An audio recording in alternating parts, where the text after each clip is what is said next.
আজি আমি আলোচনা কৰিবলৈ লৈছোঁ অসমীয়া চুটিগল্পৰ বিষয়ে। জোনাকী যুগৰ গল্পকাৰ, গল্পপুথি, জোনাকী যুগৰ গল্পৰ বিশেষত্ব আৰু গল্পকাৰৰ গল্প সম্পৰ্কত সমালোচকসকলৰ মন্তব্য।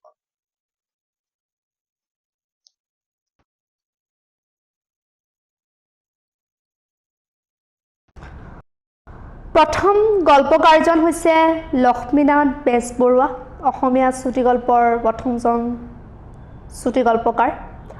আৰু তেওঁৰ গল্পপুথি কেইখন হ'ল সুৰভি 1909, সাধুকথাৰ কুকি 1910, জোনবিৰি 1913, কেহুকলি 1937।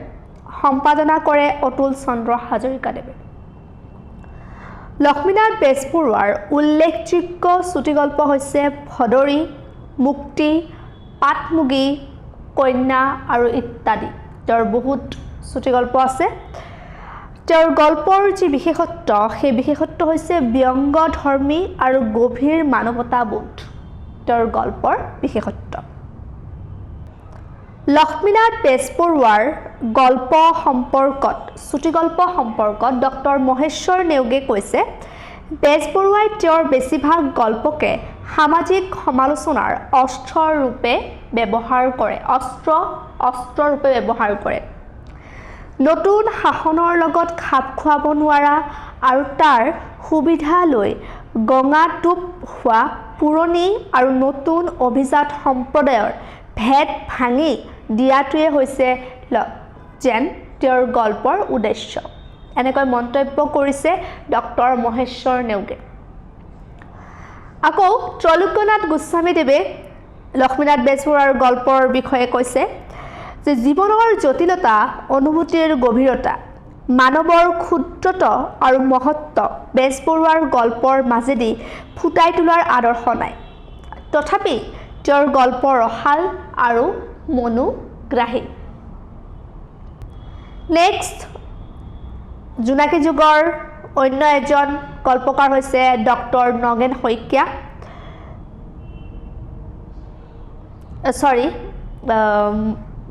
লক্ষ্মীনাথ বেজবৰুৱাৰ চুটিগল্পৰ ওপৰত ডক্টৰ নগেন শইকীয়াই মন্তব্য কৰিছে যে কৃপাপৰি হাস্যৰস আৰু ব্যংগৰ প্ৰাধান্য থকা স্বত্বেও বেজবৰুৱা অসমীয়া চুটিগল্পৰ স্ৰষ্টাই নহয়, সাৰ্থক দ্ৰষ্টা।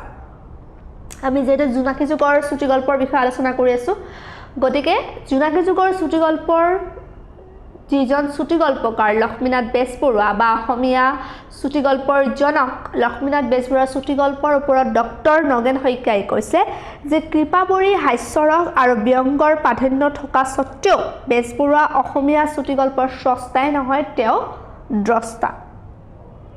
জোনাকী যুগৰ অন্য এজন চুটিগল্পকাৰ হৈছে শৰৎচন্দ্ৰ গোস্বামী।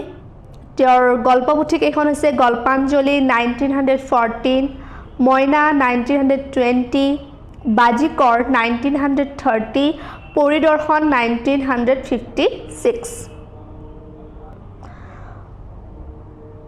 তেওঁৰ উল্লেখযোগ্য চুটিগল্প হৈছে দেখা দেখি, নটৰাম।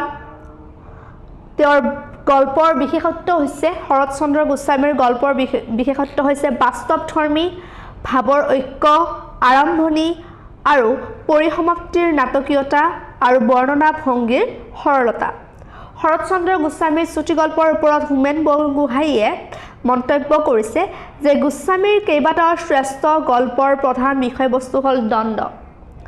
ব্যক্তি আৰু অৱস্থা ভেদে এই দ্বন্দ্বৰ ৰূপ বেলেগ বেলেগ। কেতিয়াবা সি হৃদয়বৃত্তি বা প্ৰবৃত্তিৰ দ্বন্দ্ব, কেতিয়াবা সি ব্যক্তি আৰু সমাজৰ মাজত হোৱা দ্বন্দ্ব। নেক্সট, অন্য এজন চুটিগল্পকাৰ হৈছে দণ্ডিনাথ কলিতা আৰু তেওঁৰ গল্পপুথি হৈছে সাতখৰী 1925ত প্ৰকাশ হয়।